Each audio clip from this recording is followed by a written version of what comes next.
तो हेलो बच्चों, कैसे हो आप लोग।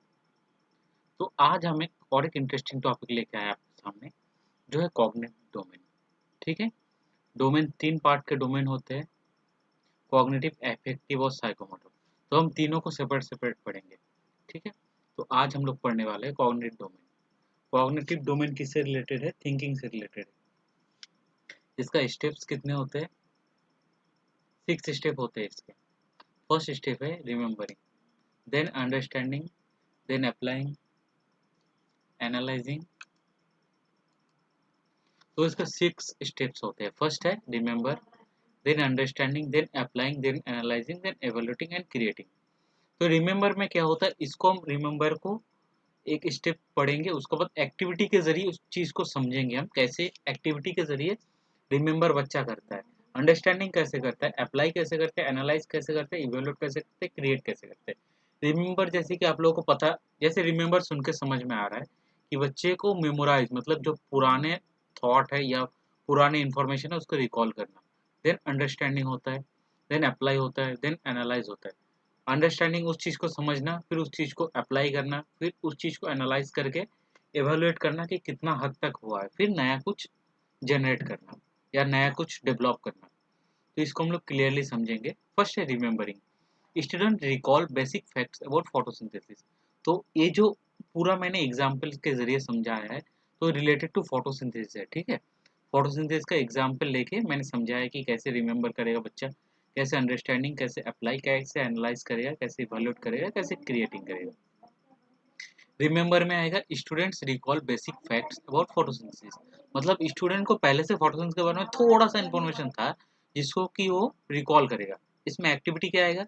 Memorise the chemical equation for photosynthesis. बच्चा क्या मेमोराइज करेगा, क्या याद करेगा कि फोटोसिंथेसिस का केमिकल इक्वेशन क्या था। देन आता है हमारा next step, understanding step. Understanding steps में क्या होता है, student explain concept in their own word.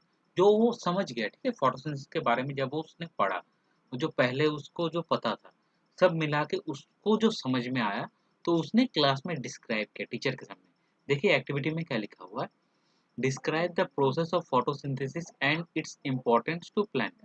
उसने डिस्क्राइब किया कि फोटोसिंथेसिस क्या है और इसका प्लांट में क्या जरूरी है।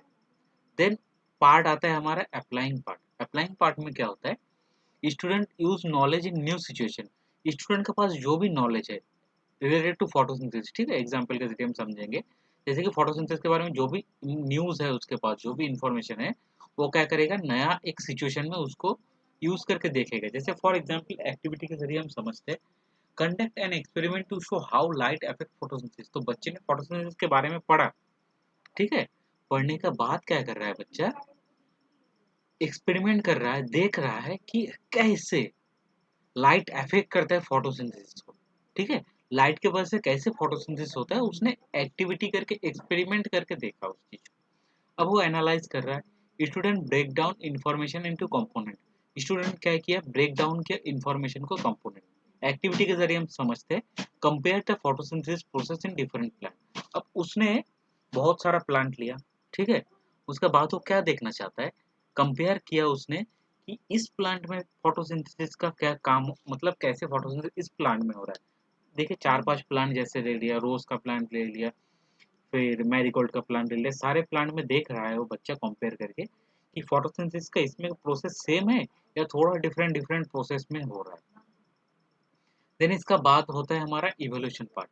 इवोल्यूशन पार्ट में क्या होता है, student make judgement based on criteria. Student क्या करता है, क्राइटेरिया के बेस में जज करता है। जैसे एक्टिविटी के जरिए हम समझते हैं, assess the impact of environmental factors on photosynthesis. तो इवोल्यूशन बच्चा कर रहा है कि इन्वायरमेंट का क्या फैक्टर हो सकता है, इन्वायरमेंट का कौन सा फैक्टर इम्पैक्ट करता है फोटोसिंथेसिस को, फोटोसिंथेसिस होने में कौन सा इन्वायरमेंट का फैक्टर उसको रोकता है, ठीक से फोटोसिंथेसिस होने नहीं देता। जैसे कि फॉर एग्जांपल क्लाउड आ गया, ठीक है, तो धूप नहीं आएगा तो फोटोसिंथेसिस थोड़ा सा कम होगा प्लांट में। तो ऐसे ही बच्चा इवोल्यूट करता है। देन लास्ट हमारा स्टेप है क्रिएटिंग स्टेप। क्रिएटिंग स्टेप में क्या होता है, स्टूडेंट प्रोड्यूस न्यू और ओरिजिनल वर्क। स्टूडेंट अब नया कुछ करने का कोशिश कर रहा है, ठीक है, प्रोड्यूस कुछ नया प्रोड्यूस कर रहा है, ओरिजिनल वर्क। इसमें क्या होता है, activity design A model that demonstrate the photosynthesis process.